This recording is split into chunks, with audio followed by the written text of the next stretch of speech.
What we've often discovered when discussing definitions of success with our clients is that the definitions are often vague. And what happens when goals are vague? The goal line keeps moving. We have to get specific about the goal line so that we can know when you've scored a touchdown. Because when we know you've scored a touchdown, we can celebrate the fact that you did it. In the movie Wall Street, Money Never Sleeps, there's an exchange between two stockbrokers, Jacob Moore, played by Shia LaBeouf, and Bretton James, played by Josh Brolin. Jacob asks, "What's your number?" Bretton responds, "Sorry, we'd start you at 300 like everybody else. As a partner, I only pull in 600. And the bonuses?" Jacob goes, No. Your number. The amount of money you would need to just walk away from it and live. See, I find that everybody has a number, and it's usually an exact number. So what is yours? And Bretton says this word, more. That's what most people's definition of success looks like. More. More money, more power, more fame, more influence, more followers. Some people will say, I want to spend more time with the family. Now, here's the deal. I'm not knocking more because it certainly implies growth, and we want that. My issue with more is that it's vague. When it's vague, it's not very helpful. If you want more money, cool. How much more money? What's your number? What's the amount of money that would make you content? What's your retirement number? My wife and I sat with our financial advisor and calculated how much money we would need in an account to support our lifestyle for as long as we live. You want to know what he did? He gave us the exact number. Our number isn't the vague more. It's an actual number.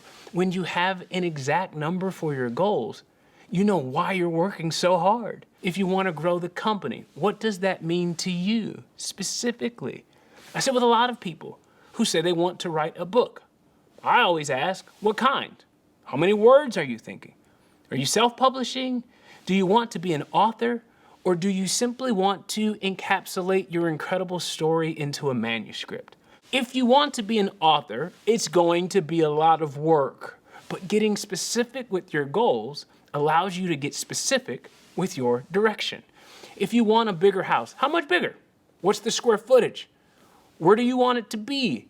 Does getting a bigger house help you achieve your overall definition of success? Or does it hurt it in the process? If you want more followers, how many? Is 10,000 enough? 20,000? 100,000?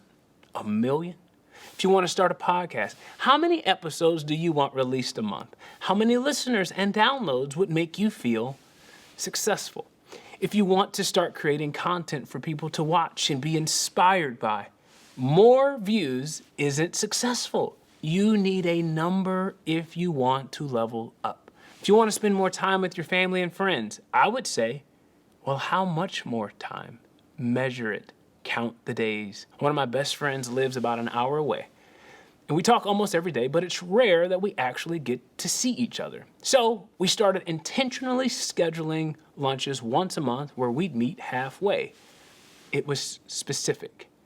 I've had to do something similar with my family. Around 70% of the speaking I do is for corporate events all around the world. The other 30% is done in churches across the country.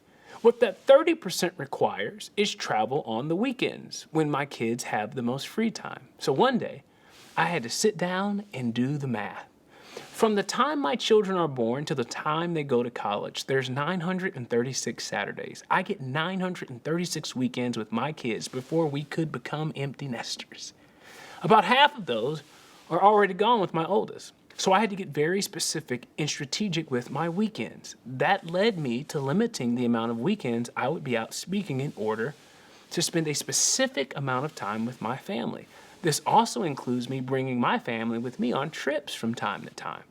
You might be in a position where the people you want to spend more time with are across the country. How many times do you want to see them a year? I know it's hard with everybody's busy schedules, but remember, This is your definition of success. You could achieve it with something as easy as booking a flight. You may be somebody that wants to grow in their faith. Well, what does that mean for you? Does that mean more church attendance? Does that mean more community engagement? If you're going to grow in an area, we have to know exactly what we're growing in. You may say you want a better love life. What does that mean? A better marriage? How so? More sex or better sex? Both wouldn't be bad, I suppose. Do you want to do more date nights? Do you want to be more intentional about staycations or vacations? The difference between someone living at level 3, where they're just coasting, and someone that's living at level 5, where they're thriving, is that level 5 people have a very specific direction their life and career is headed in. The more specific it is, the more attainable. At the end of the day, your definition of success is not going to happen by accident. It's going to require intentionality. As you're going through your workbook and crafting your new definition of success, be very specific about your goal line and how it allows you to work backwards. In the next lesson, you'll see that understanding the specific steps is a requirement to actually pulling off your definition of success and actually reaching the goal line.